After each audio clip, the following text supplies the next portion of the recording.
Salut à tous, je vous partage un petit retour d'expérience, une mise au point, et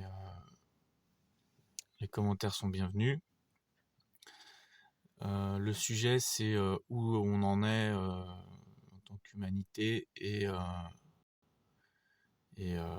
cette fameuse séparation de deux types d'individus. Et donc voilà. Alors, en ce qui me concerne, je sors un petit peu, je m'écarte un petit peu de tout l'attirail de croyances autour de la nouvelle Terre, autour de la 5D, de l'évolution spirituelle, etc. Pour quelle raison? Eh bien parce que j'ai dû revenir à des concepts beaucoup plus matérialistes, des concepts 3D entre guillemets, à savoir déminéralisation, carence en zinc, en vitalité, en B12, que sais-je. C'est-à-dire qu'en fait, c'est très bien de projeter un monde d'amour plus cristallin, plus léger, etc. Mais ça reste de la projection dans un premier temps. Dans un second temps, la palette psychique de l'humanité est extrêmement large. Euh, D'Internet a émergé quand même cette notion de boomer mental, par exemple. C'est-à-dire ce boomer qui veut tout pour sa gueule, qui a bien profité, qui ne voit pas au-delà de sa petite personne et de son mode de consommation qui a toujours été abondant, etc. Donc boomer mental, c'est pas qu'une tranche de génération, hein. C'est un fonctionnement, c'est le fameux tout pour chacun pour soi, la compétition, etc.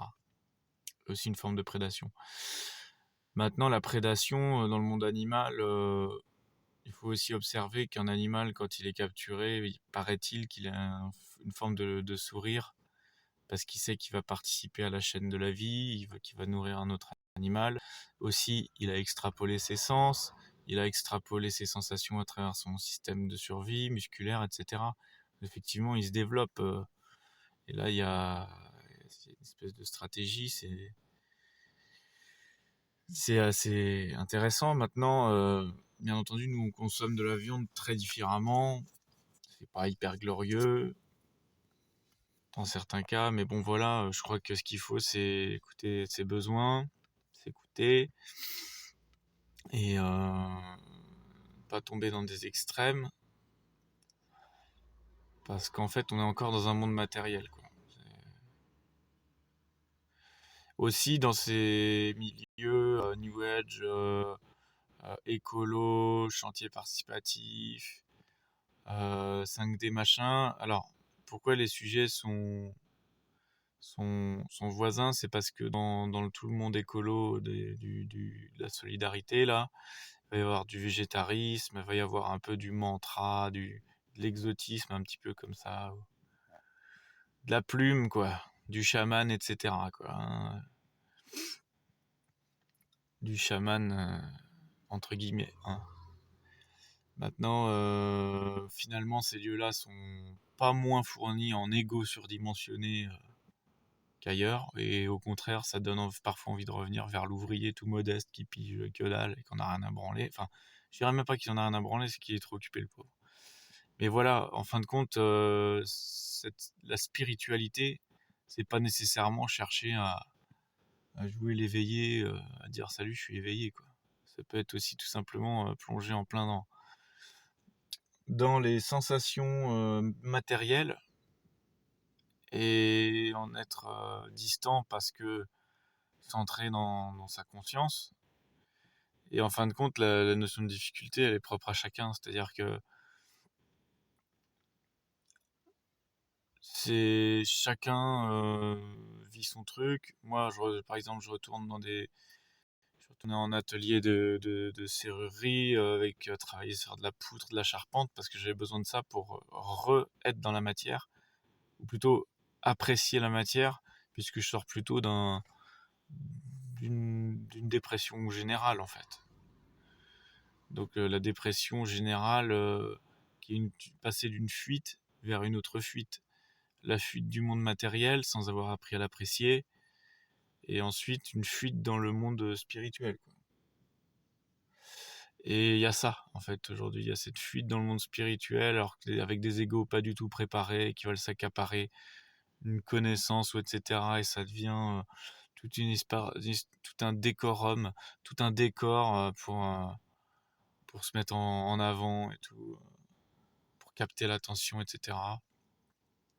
Donc en fin de compte, la vraie spiritualité traditionnelle, enfin cette phrase ce sera de moi, mais ça rejoint la tradition, c'est tous les concepts s'annihilent dans l'un, c'est-à-dire que tous les concepts ne valent rien au regard de l'unité,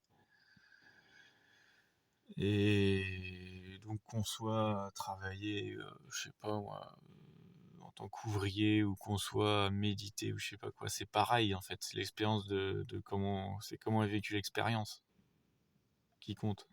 C'est c'est la conscience qui est au centre de l'expérience qui compte. Bref, tout ça pour dire en fait que l'interrogation quand même, si j'aborde le sujet du complot, c'est bon, qu'est-ce que ces antennes 5G présagent? Est-ce que il y a une fin d'une certaine humanité? Est-ce qu'il y a une humanité qui est dispatchée dans des dimensions différentes selon son niveau vibratoire? Ou est-ce qu'il y en a qui vont s'éteindre comme des mouches quand ils vont décider de monter la température avec leurs antennes 5G comme des micro-ondes? Est-ce que les espèces de graphènes, les réseaux, l'espèce de maillage pétrolifère là, obscur, va pas manger les gens de l'intérieur? Enfin, tout ça est très flou en fait, très obscur.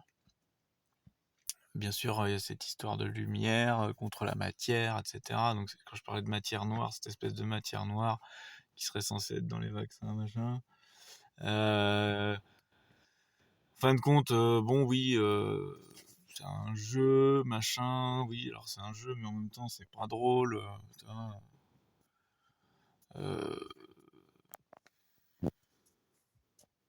Au final, je fais cette vidéo, mais je sais même plus ce que c'est mes interrogations, parce que en parlant comme ça me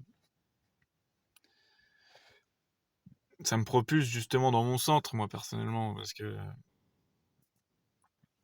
bon, au final, il ne reste que le réel, le présent qui est ici, quoi.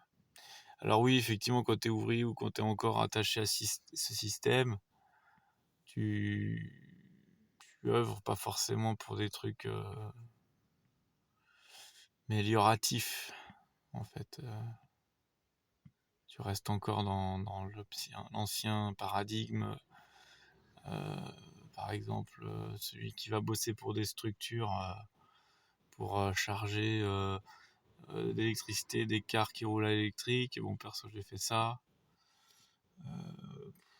Des cars pour aller où? Pour faire quoi? Pour emmener qui? C'est ça la question. Maintenant, je crois que la réponse, c'est juste un mode, un état d'esprit.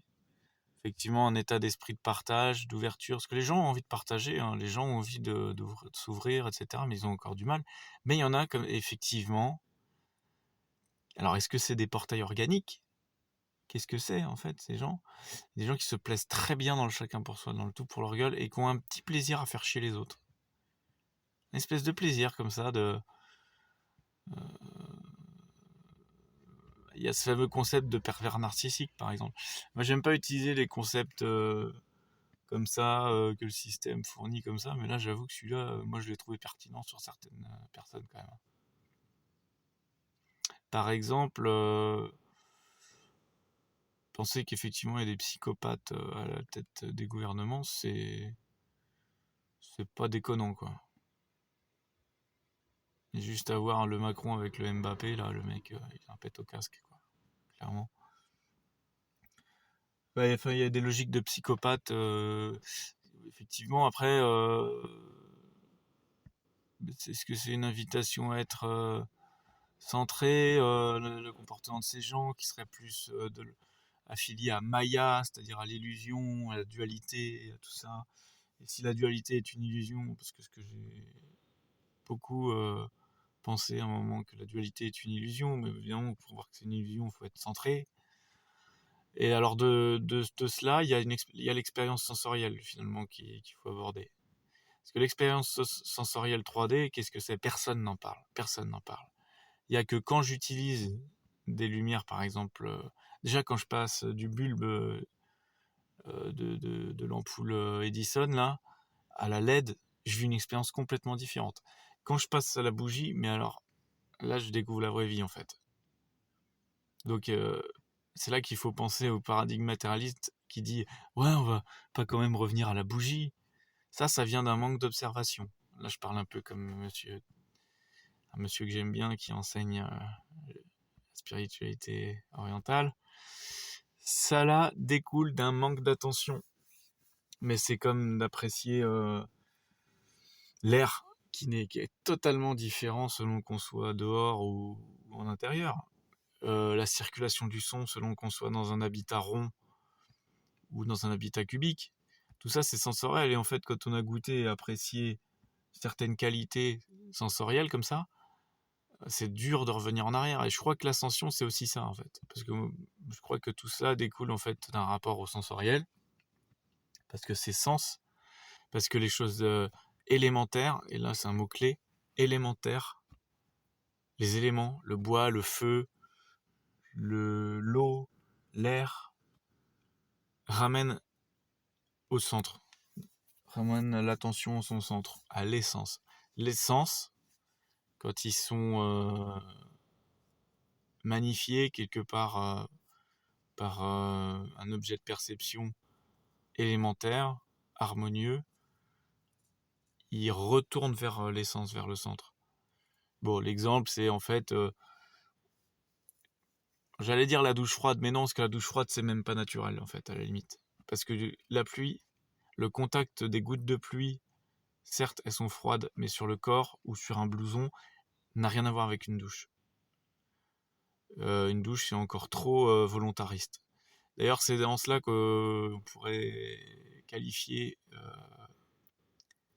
ce qui nous a été donné par la technologie quand même. C'est ce volontarisme.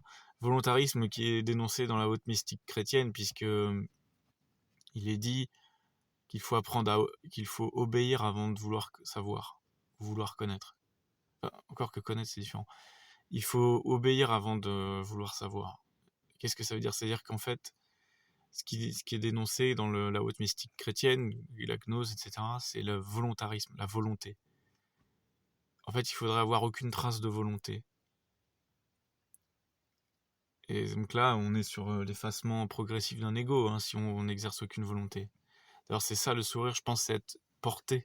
Qu'est-ce que c'est le sourire? Cette espèce de barre qui nous sert de bouche, là, qui représente la dualité, le segment. Bon, le segment, il est partout, en fait, finalement. Le segment, c'est aussi tout le système digestif, etc. Bon, bref. Mais le sourire, tout d'un coup, c'est que ce segment, en fait, finalement, on est porté. Le sourire, c'est un moment où l'être est porté, en fait, où l'humain est porté. Alors évidemment, plus tu souris, plus tu vas se sentir porté, peut-être. Ou plus tu es porté, plus tu vas sourire. Et se sentir porté, donc une absence de volonté, c'était pris en charge. Tu vois. Donc, bah, tout le monde aspire à ça, sans déconner. Mais ce qu'on peut observer, c'est que dans la société actuelle telle qu'elle est, bon, la plupart du temps, les gens se font chier, admettons-le. Excuse-moi, quand t'es dans un rayon de fringues, à regarder des fringues dans un supermarché, à faire une gueule de 3 mètres de long, ça te rend pas heureux, ça. C'est juste comme ils ont enlevé toutes les couleurs de ce monde. Là où il y a des couleurs, c'est les supermarchés. Je te donne un exemple. Hein. Tu... De la... de comment les sens sont dirigés par les sachants à des fins commerciales ou occultes. Mais le tout étant évidemment donc de détourner des éléments, donc de l'essence. Par contre, en fait, c'est ça. En fait, moi, ma conclusion, ça pourrait être que pour accéder à des états supérieurs de conscience, c'est de... Ah, les casse-couilles sont de retour, putain, avec leur chien qui se comporte mal. Bref. C'est qu'il faut revenir à un émerveillement élémentaire, un émerveillement autour des éléments. Parce qu'en fait, ces éléments, c'est nous, ce sont les forces qui nous composent. On est fait de bois, bah, là, c'est la tradition chinoise, je crois. on est bois, on est feu, on est eau, etc. en diverses proportions. Il faut honorer ces éléments, être capable de revenir vers eux. Honorer, c'est simplement les apprécier, parce qu'il y a des gens qui ont complètement perdu de vue ça. Ils sont hors sol, en fait. Hors sol, euh, ils sont dans une version corrompue de l'élévation. C'est-à-dire, plutôt que de vivre dans une conscience élevée, ils sont dans le mental. Et donc, ils sont hors sol, tu vois, ils ne sont plus en connexion avec la Terre, donc le segment ne fonctionne pas, en fait. Il n'y a pas une circulation, parce qu'ils sont bloqués par le haut. Pourquoi ils sont bloqués par le haut? Parce qu'ils se sont fait, en fait, ils se sont fait cabosser de par l'éducation, etc. Mais c'est très bien fait, hein, tout ça. Après, il n'y a personne à juger au sens à culpabiliser, finalement. Celui qui a eu des parents qui ont été fermes avec lui, durs, etc., a peut-être effectivement des blocages au sens des fermetures sur certains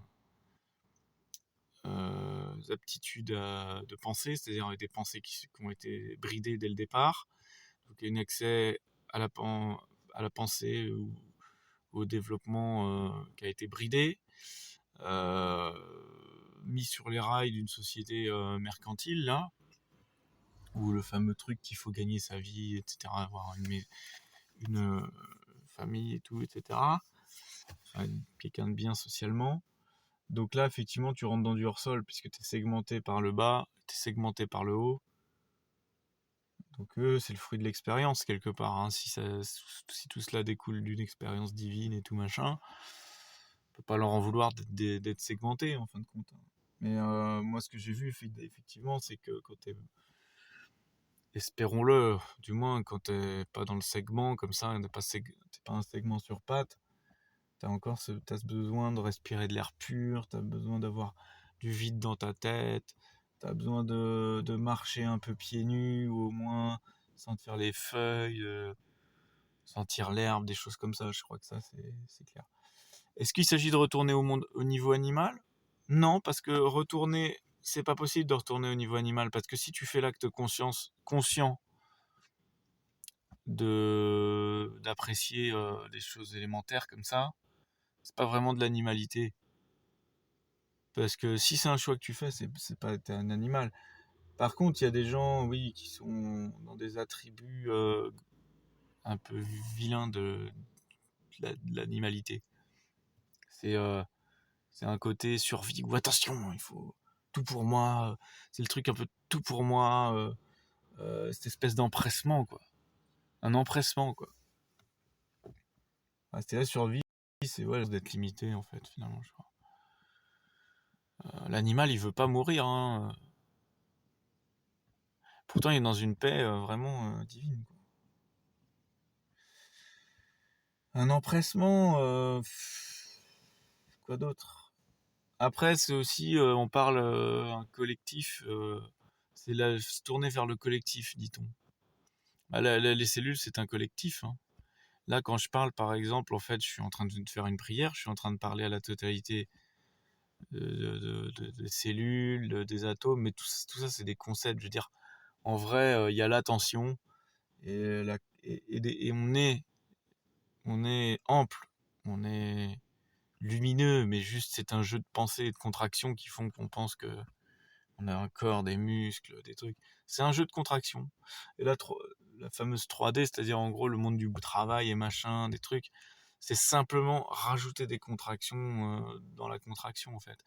Se penser en tant que corps, c'est une contraction, c'est un phénomène intellectuel.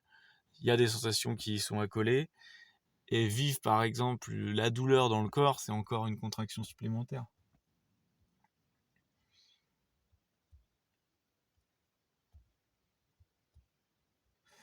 Donc non, faut apprécier son animalité, faut apprécier son côté angélique, mais vouloir fuir l'un ou l'autre, pas bon, pas bon, pas bon, pas bon. Je dis l'autre, par exemple, c'est ceux qui veulent rien entendre qui dépassent un peu le boire, baiser, bouffer en tant que sujet, ou boire, baiser, bouffer et sa prolongation qui est le travail et l'argent, hein. C'est la même chose, c'est boire, baiser, bouffer au final, hein. Donc non, c'est ça de fuir le côté spirituel par exemple. Mais fuir le côté matériel, genre ah non, faut absolument pas que que je mange de la viande, alors que tout, ton âme, tes cellules, tout te crie qu'il faut que tu bouffes de la viande, et tu le fais pas. Non, non, non, pas bon. Et puis il y a cette notion de sacrifice. Puis sacrifice, ça ressemble à sacrifice. Le fils sacré. Sacrifice. On est un sacrifice nous-mêmes. On est, en tant que celui qui parle actuellement, c'est une version sacrifiée de peut-être quelque chose qui est plus ample. Mais le sacrifice, c'est la dualité elle-même. Si tu t'es en mesure de parler de l'unité, si tu te poses comme ça en parlant de l'unité, c'est que peut-être t'es quand même pas entièrement dedans. Donc tu t'es sacrifié à un niveau supérieur pour le fameux soi supérieur, pour expérimenter dans la matière, nanana. Donc il y a une notion de sacrifice. Mais elle est pas moche. Elle est pas à fuir, cette notion de sacrifice. Elle est belle. Si je suis végétarien et qu'une fois par mois, dimanche, je me recueille, il y a du recueillement. En fait, il faudrait être dans le recueillement à chaque instant. Bah, c'est ça, hein, c'est une histoire de... Si on revient au sensoriel, c'est apprécier. J'apprécie, tu vois. Ah là, j'inspire, là, j'expire, là, je suis en train de mâcher, et là, je suis en train de mâcher par exemple, un morceau de viande, tu vois, que je sais, naninana, que je conscientise que c'est une vie, que c'est tout ça.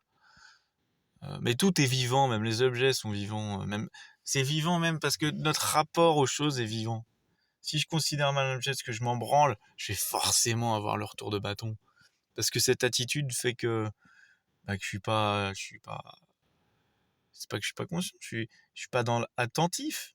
Si je suis attentif, j'ai pas besoin d'être violent vers les choses. Je crois, hein. Pas besoin d'être violent. Alors oui, peut-être il y a une forme de violence du coup dans le côté segmenté de l'individu. Il est violent, il est un peu rude, brusque, rustre. Maintenant, donc c'est cette notion de partage, cet appel aussi vrai pour le collectif. Et l'ouvrier, est-ce qu'il œuvre pas pour le collectif? Lui, il pense que ce qu'il fait, c'est bien. Parce qu'au final, il va faire un truc à terme qui dégrade la planète. Je déteste parler comme ça, comme un écolo, genre l'impact carbone, mais on s'en bat les couilles. Ce qui compte, c'est l'émerveillement de l'être et au travers de ses sens, qui est une clé d'accès. C'est ça le truc. Je te donne un exemple. Je suis dans une yourte en terre, avec des bancs, enfin du moins avec des assises qui sont circulaires, hein, parce que tu vas pas mettre des bancs dedans. Je touche quelqu'un que je ne connais pas à côté de moi avec le coude par exemple. Crois-tu que je vais dire excuse-moi de la même manière que si je suis attablé à une table de bar, ce qui m'est arrivé hier ou avant-hier, que je m'étire et que je donne un coup de coude dans la personne qui est derrière. Ça n'a rien à voir, hein. Donc dans le premier cas, il y a une espèce de douceur, parce que tu es dans un environnement rond, il y a une douceur, il y a un émerveillement. Il y a déjà, en fait, si la matière, elle a une influence vibratoire. Alors pour le coup, je veux bien adopter le mot vibratoire autour de nous, tandis que là, tu vas au Leclerc, là, il y a un truc, il y a une gêne qui est beaucoup plus importante. La personne est derrière toi, donc tu la vois pas, tu lui fais même pas face. Oh, excusez-moi, excusez-moi. Ah, il y a pas de mal. C'est beaucoup plus rompu, mais d'ailleurs, c'est ça que ça servit. De foutre du carré partout, des cadres partout. C'est ça. La dualité, faut pas la chercher plus loin. Je suis même en train de parler à un cadre là. Et vous regardez un cadre. Voilà. Est-ce qu'il y a d'autres, est-ce que vous avez vu des cadres dans la nature? Oui, alors l'émerveillement envers la nature, c'est une clé. Ce qu'a dit la mystique chrétienne, la haute mystique, c'est aussi, il faudrait fuir toute nature. Et par nature, c'est la question que je me pose. Je fais référence au livre La théologie germanique. Il faudrait parce que en fait, ce qu'ils expliquent, c'est que le chemin en fait christique, on pourrait dire, c'est la meilleure vie, mais c'est la vie qui est la plus étrangère à la nature. Et à ce moment-là, c'est assez étrange qu'ils parlent de la nature comme ça. Je pense qu'ils parlent de la nature animale ou de notre nature. Alors, au sens où je pense que ce qu'ils veulent cultiver, ce qu'ils sous-entendent, c'est qu'il faut cultiver le divin en soi. Le divin, c'est dive in, c'est plonge à l'intérieur, si on fait en langue des oiseaux anglais. C'est div 1 divisé par 1 également. C'est le centre en fait. Qu'il faudrait cultiver ça. Euh,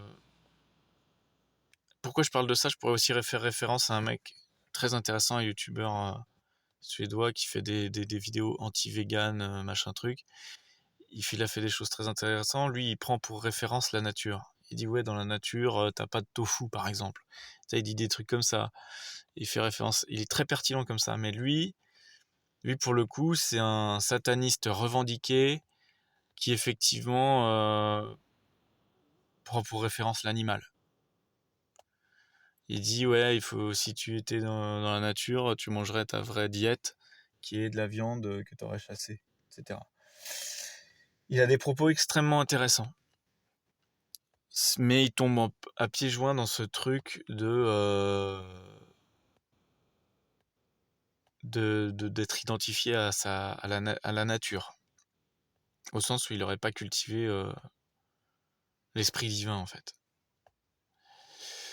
Et je crois que la vérité se trouve entre ces deux appréciations-là, c'est-à-dire l'appréciation de l'animalité naturelle, c'est-à-dire effectivement qu'est-ce qui est le plus noble et le plus spirituel, entre guillemets, d'aller chercher son avocat ou d'aller chasser un animal dehors à main nue, tu vois.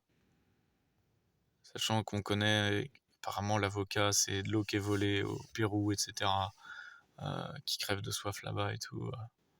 Si tu veux que l'humain pense qu'effectivement, là c'est lui qui disait par exemple, imagine ce qui s'est passé, ou un mec en commentaire disait, imagine ce qui s'est passé dans la tête du mec qui croit que sa diète naturelle,